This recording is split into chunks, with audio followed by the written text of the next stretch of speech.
Seja bem-vindo ao podcast da Poracá, onde compartilhamos pontos de vista novos, inovadores e disruptivos e uma nova consciência sobre os animais. Se você está preparado para enxergar o seu animal sob uma nova perspectiva, você está no lugar certo. Afinal, é normal comer grama? Hoje a gente vai compartilhar com você um ponto de vista incomum para esse tema que é tão comum. E a primeira coisa que me vem em mente quando eu comecei a pensar sobre isso é que as pessoas geralmente querem impedir o animal de comer matinho, porque elas acham que é ele comer o mato que faz ele passar mal e vomitar, ou que ele vai comer alguma coisa que é tóxica. E esse, para mim, é o começo do problema. É uma abordagem errada, é um olhar errado para essa situação. Acredito que antes da gente pensar sobre essa história de grama, né, do porquê que eles comem matinho, vale a gente falar do vômito, que muitas pessoas se incomodam, se preocupam, né, e não estou aqui falando que não devam se preocupar, mas a gente precisa falar sobre o vômito nas diferentes espécies animais, né? Eu dou uma risada porque é um tema meio desagradável, desculpa se você está ouvindo isso enquanto você está fazendo um lanche e tal. Mas é que o ato de regurgitar, vomitar, ele é mais comum para algumas espécies do que é para a gente, para os humanos. Normalmente a gente faz isso quando a gente está realmente indisposto, a gente está sentindo algum desconforto e tal. E alguns animais têm como até estratégia de guardar alimentos para mais tarde. Então eles comem muita comida, vão para a toca deles, regurgitam e aí depois eles comem essa comida com mais calma, né? Ou levam para os filhotes, por exemplo, as mães, né, cadelas e lobas fazem isso, de levar comida para os filhotes, passarinhos fazem isso e regurgitam comida para os filhotes. Então a gente antes precisa revisitar essa relação humana com o vômito e entender que talvez tenha uma inteligência por trás, né? E até por aí que a gente quer começar a falar sobre esse ato de comer uma graminha, de procurar determinados matinhos para comer. Um conceito muito legal que aprendi essa palavra recentemente na vida, assim, né, uns anos atrás, e que Dá nome à coisa, né? Você sabia uma coisa, mas não tinha um nome, agora tem. vou apresentá-la a você agora, é o conceito da zoofarmacognosia, que nada mais é do que um comportamento de automedicação. É um animal que sabe do que ele precisa e quando ele precisa. E os nossos animais, eles têm isso. Os cães e os gatos e todas as espécies, na verdade, elas têm uma sabedoria intrínseca, um instinto muito sábio que foi sendo aprimorado ao longo de toda a evolução deles e que guia eles a terem escolhas curativas, se eles tiverem uma chance.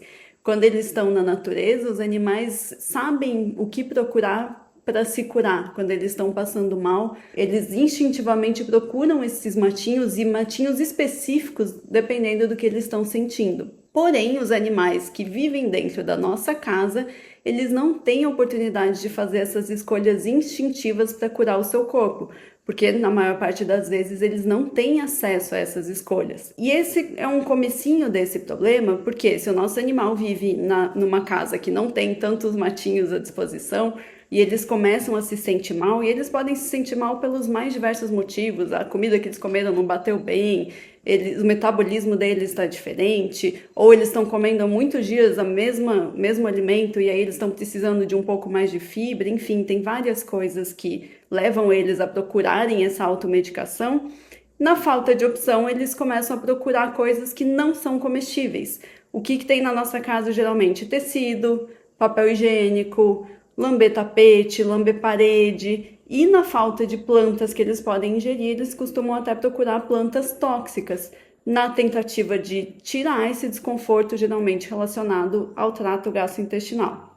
E foi estudar isso que trouxe a visão de que normalmente as plantas tóxicas elas são um perigo, um real problema mesmo quando não há outras opções, né, de plantas, porque existe podemos dizer, uma sabedoria por trás, mas eu imagino que diferentes animais identificam diferentes substâncias ali nas plantas que eles entendem que aquilo não é um alimento, né? Só que é aí que a gente, às vezes, numa postura muito de querer protegê-los o máximo possível, a gente acaba até facilitando, às vezes, com que ele coma uma plantinha que realmente vai fazer mal, que não está legal para ele. Essa sensação, assim, eu fico pensando, será que é igual quando a gente tá comendo porcaria por vários dias seguidos e a gente fica com vontade de comer uma saladinha, uma fruta fresca, né? Tá muito calor, a gente não quer comer um risoto quente, apimentado, a gente quer comer algo mais fresco, algo refrescante. O fato é de que os animais, eles têm uma inteligência de saber efetivamente, né? Eles prosperaram na natureza por milhares e milhares de anos sem essa extrema proteção humana com todos os comportamentos dele.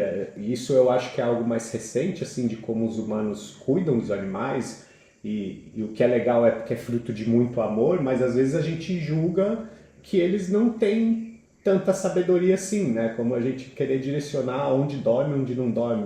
E às vezes ele vai escolher o lugar que para ele é mais gostoso dele ficar. E às vezes por isso que você compra uma caminha cara e ele prefere dormir embaixo da mesa de jantar e nunca usa a caminha cara. Tem uma inteligência ali do porquê que ele está escolhendo uma coisa e não outra, sabe? E com os alimentos isso também faz muito sentido. Então, a primeira mudança de olhar, se você é uma dessas pessoas que não queria deixar ele comer, com medo de ele passar mal, é entender que é o contrário. É justamente porque ele está passando mal que ele está buscando comer para aquele matinho fazer um efeito ali no estômago e ele conseguir vomitar, conseguir colocar para fora o que está gerando aquele mal-estar. Eu queria só também deixar o parênteses de que também pode ser um desconforto intestinal, que o matinho que ele come, ele ajuda na passagem de algo que está parado ali ou que está causando algum desconforto. E às vezes esse matinho sai quase inteiro nas fezes, assim, mas tem sempre essa correlação gastrointestinal mesmo, seja no estômago, seja no intestino, mas necessidade de lidar com algum incômodo, né? Isso, primeiro olhar é esse. A partir de hoje, se você vê que seu animal está procurando uma coisinha para comer, você vai começar a prestar atenção na atitude dele, no comportamento dele, no que está por trás disso, ao invés de tentar impedir. Como nós aqui tomamos todas as decisões para os nossos animais, e diria que 99% dos gatos e muitos cães, eles não têm a oportunidade de farejar, de rolar na terra, de cavar e de discernir quais matinhos eles precisam para corrigir esse desequilíbrio, seja do microbioma intestinal, seja às vezes uma deficiência mineral. A gente acaba punindo eles por tentar comer matinho, terra, por cavar, por rolar. Como a gente toma essas decisões, impede eles de fazer isso, a gente acaba gerando mais ansiedade, mais desconforto gastrointestinal e muitas vezes um sofrimento silencioso no nosso animal. Mudando esse olhar agora a partir de hoje, você vai começar a avaliar o que ele está procurando e começar a pensar por quê.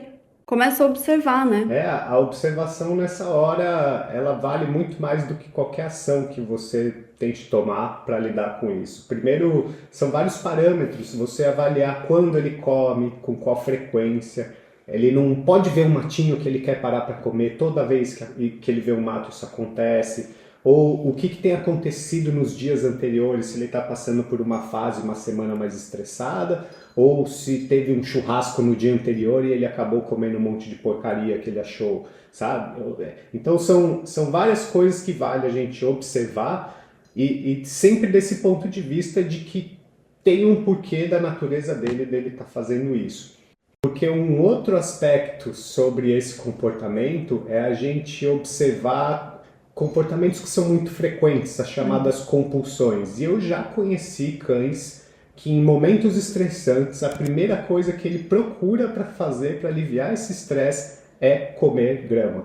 É procurar alguma grama e aí come até mais do que devia. Você vê que ele não sabe exatamente o que está fazendo. É uma situação que está sendo muito estressante, ele pode estar ansioso no meio de um passeio ou numa sessão de treinamento que está muito difícil e ele não está sabendo muito bem o que lidar. Então tem muitos cães que se coçam, tem cães que param tudo e vão beber água, e tem cães que vão comer grama, sabe? Então é um comportamento natural, instintivo da espécie, só que aí ele passa a ser utilizado para lidar com outras questões, mas aí, como vocês já bem conhecem aqui o nosso papo sobre comportamento, representa também um desequilíbrio emocional. A gente observar um comportamento tão intenso e frequente assim pode estar ligado sim a um desequilíbrio emocional e dificuldade de lidar com as situações. Ou seja, esse comportamento é normal e a gente tem que observar por que ele está acontecendo, porque ele não deveria ser tão comum na vida do seu animal.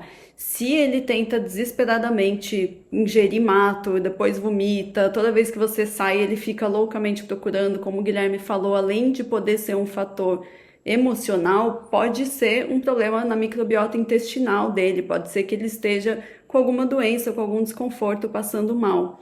Não impeça o seu animal de mordiscar a grama, de lamber a terra, de experimentar alguma plantinha. Faz parte do aprendizado dele e da saúde dessa microbiota intestinal dele ter esse contato com as plantinhas.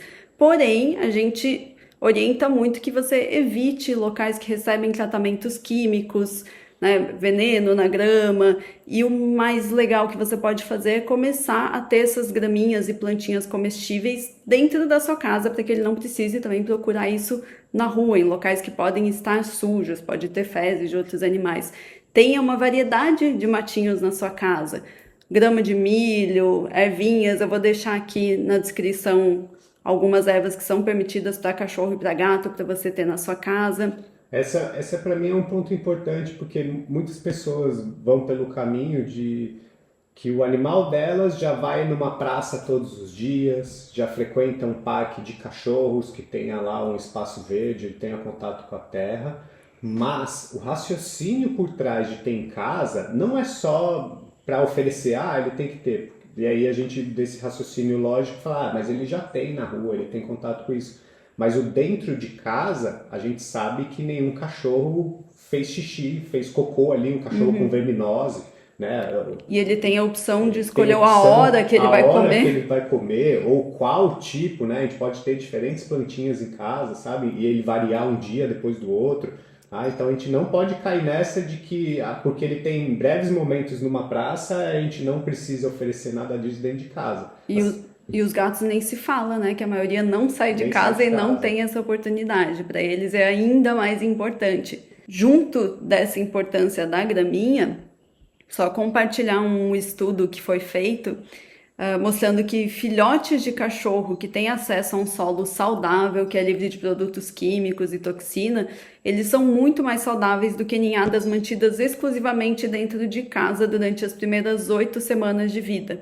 Ou seja, seu animal, principalmente seu filhote, precisa ter acesso a solos ricos em micróbios para poder desenvolver seu próprio sistema imune. Tudo isso para dizer que a gente fica tentando evitar que os nossos animais tenham acesso à grama, à terra, achando que assim a gente está protegendo eles, mas na verdade é o contrário, a gente precisa deixar que eles tenham acesso a isso de uma maneira minimamente controlada, da melhor maneira que você conseguir. Se você tem um gato, deixa uma floreira para ele poder deitar na terra, na grama, plante graminha de milho, de trigo, as ervinhas que a gente falou, deixe o seu animal ter contato com essa natureza, porque assim você vai estar dando para ele a oportunidade de se curar, ao invés de ficar só preocupado ou dando bronca porque ele está procurando mato que não deve, ou não saber o que fazer, né? Sempre gera esse incômodo, falar, ele está comendo grama e vomitando, e agora?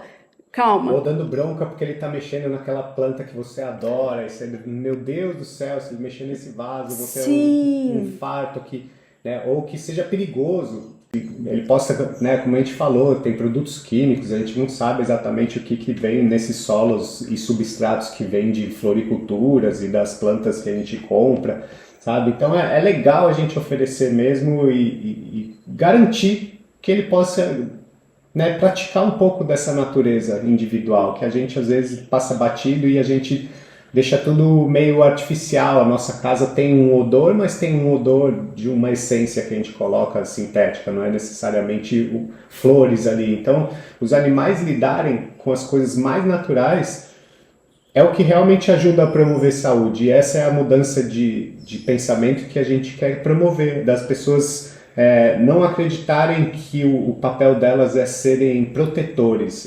Elas precisam muito mais desempenhar o papel de facilitadores. Se os animais conseguirem acessar as coisas que são realmente importantes, todos os perigos que as pessoas mais se preocupam, eles têm muito menos chance de acontecer e muito menos impacto na vida deles. Para resumir, então, deixe seu animal comer matinho, comer grama. Ele não é a causa do desconforto, ele é a cura do desconforto.